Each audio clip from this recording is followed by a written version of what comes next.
What's up, guys? Today we have the designer notes for the changes coming to Operation Heavy Mettle for Rainbow Six Siege. So some of this is kind of crazy. What's happening to Iana with her frag grenades? Warden's 1-5. Who's getting the frag grenades and more? We're going to talk about that all down below. And yeah, let's get to it.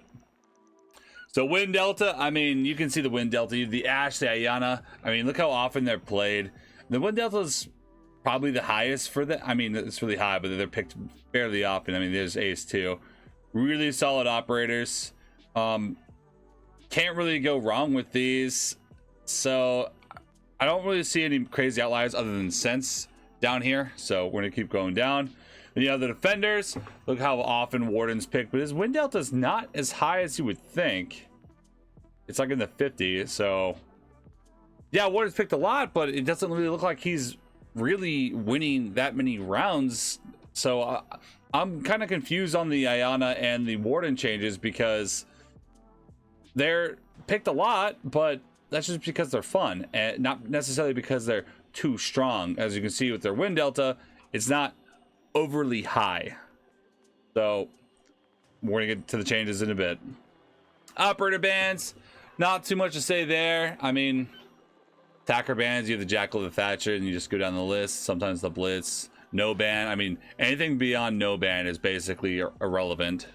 So yeah, and then on PC there's the Doke. I agree with the Doke. Doke is probably a better operator than Jackal in my eyes in terms of the roam clear, so that makes sense.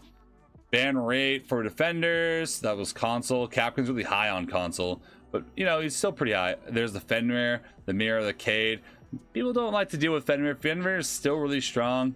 I'm just surprised the zombies only banned 3% of the time, but I want to see what it is on PC. 6%. Still, it's not very high. All right, now time to get to some of those juicy changes. Frost. So let's talk this through and let's talk about what this actually means. So teammates are able to revive you. To do so, they will not receive a debuff when leaving the trap. So basically, think of this as a normal revive off of Frost mat. So if you pick your teammate up, they're not going to get a debuff, which we're going to talk about in a second. So if you are able to pick yourself up, but you are going to have a debuff for 1 full minute, speed is going to be lowered by 20%, and obviously you are going to have 20 health. And I believe that you are going to be, they don't mention anything about making noise or extra noise or leaving a blood trail here. Yeah, it doesn't say anything about noise or leaving a blood trail. We'll see how that is in the test server. So a revive animation. So slightly slower revive animation. Okay. Takes 4 seconds by yourself. Okay. Won't be able to sprint. Okay, you are going to leave a blood trail. So you are leaving a blood trail. Cool. So basically, if you hit a frost mat, it's not over, because I've seen a lot of people hit a frost mat and they basically leave and come back to the game. It's not quite over. You might be able to pick yourself up, so extra incentives to not leave the game, I guess. So I don't necessarily think that's a bad thing. It is a little annoying because frost mats, I feel like, aren't overly strong. It's just something you have to watch for when you jump through like a window or whatever, but no, whatever. Frag grenades. More definitive solution tends to address the frag grenades issue. I don't think there is a frag grenade issue. I think that frag grenades serve a purpose, destroying utility, clearing out an area. I like the way that frag grenades play out in Siege personally, but you know, we'll see how that goes. Iana. So Iana is going to lose her frag grenades. RIP Iana. I mean, you can still play her as like an entry op. You are going to have a Gon 6, but I just don't see that many people picking Iana over, let's say, just picking Ash if you're going to play an entry, because Ash is able to still have explosives. Iana is only going to have stun grenades in a Gone 6. Like, you won't be able to do that much. So the thing that made Iana strong was that she had grenades and a decent speed. So now it's like you don't have grenades, you don't really have any stop destruction. What are you really bringing to the team other than just running a G36C? And why can't Ashe just do that? So I think this is basically going to make Iana completely irrelevant to the meta. People that play Ashe a lot may still pick her, but I don't think that Iana is going to be in the meta anymore, personally, because I just think that there are going to be better options. We'll talk about it in a second. Finka is getting her frag grenades back. That's right. Finka is back in the meta. Finka's ability was already really strong. I mean, if we scroll up here, look at Finka's win rate. Underpicked, but too strong. Look at that. You think that's going to go down? No, it's going to go over here or like higher.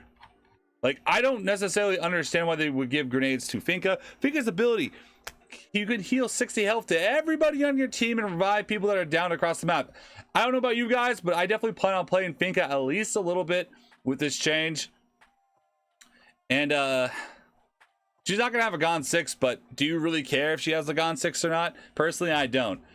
So we're gonna see how that goes. I think that this is probably going to be a change that is going to get reverted in the future. And this one blows my mind. Gridlock frag grenades?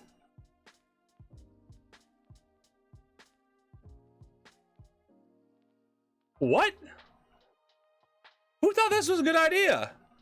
I mean, you can throw your Gridlock ability like at ADSs and burn them and then throw the grenades in anyways. I don't understand that. That seems incredibly strong. You have the ability to burn through things and then throw your grenades in that anyways.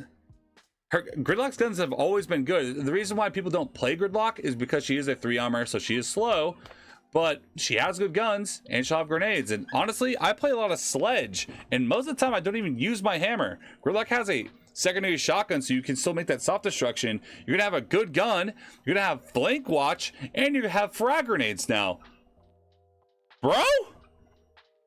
I mean, Finka and Gridlock superiority. I mean, clearly, like, they're going to be incredibly strong in this meta with all the run and gun TDM and the flank. I mean, I don't understand giving them to Gridlock and Finka, but I definitely plan on playing a lot of them, because if you don't, you're probably going to not win as many games because you're going to be playing against them all the time. And let me tell you right now, just based on this change, they are going to be extremely strong operators.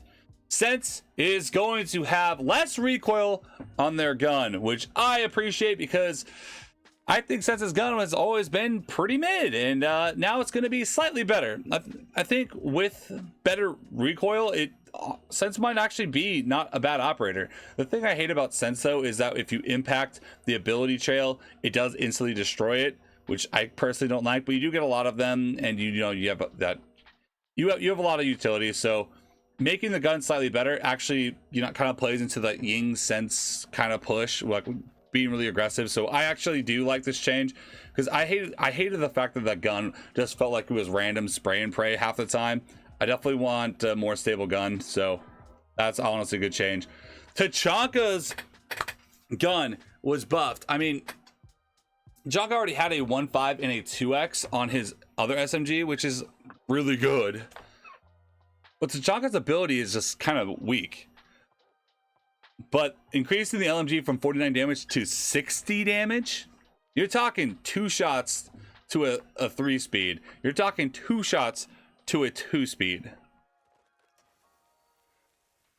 That actually might be really good. You can use it for rotates, line of sight, all those fun things. And 60 damage? 60? 60? I still don't think that's going to make Tachanka a super valuable operator to pick in the current meta, because it's just, the ability doesn't really feel like it's really strong at all. Like, you have to swap to it, you have to use it, you have to reload it. And if you ever get pushed, especially in high elo, if I see it's Tachanka shooting fireballs at me, I'm going to push him, because he's not going to be able to defend himself. And then you got poor little old Warden. He keeps his 1.5. That's the good news. But he is now a 3 armor instead of a 2 armor, so he's slower. But honestly, I don't think that really changes much of Warden. You just can't sprint around the map full bore. You just have to be a little bit more ADS, because when you are ADS, you are still moving like a 3 armor anyway. So you're gonna make a little bit more noise, so you're not gonna be able to be as sneaky. But I think Warden's still gonna be pretty strong. He's gonna still be pretty strong in my eyes. So Warden, not a massive change, but yeah, I mean that's it. So pretty big update in terms of the frost mat change and the Finka and Gridlock grenades and Iana losing her grenades. Like, oh my god, I just can't wait to see how that plays out. Definitely operator guides coming soon on how to play as Finka with grenades and Gridlock with the grenades. Definitely plan on looking forward to doing that and having a lot of gameplay with that. So make sure to subscribe, drop a comment, leave a like down below for more. How do you guys feel about these changes? Let me know down below in the comments. And peace out. Until next time. Hey.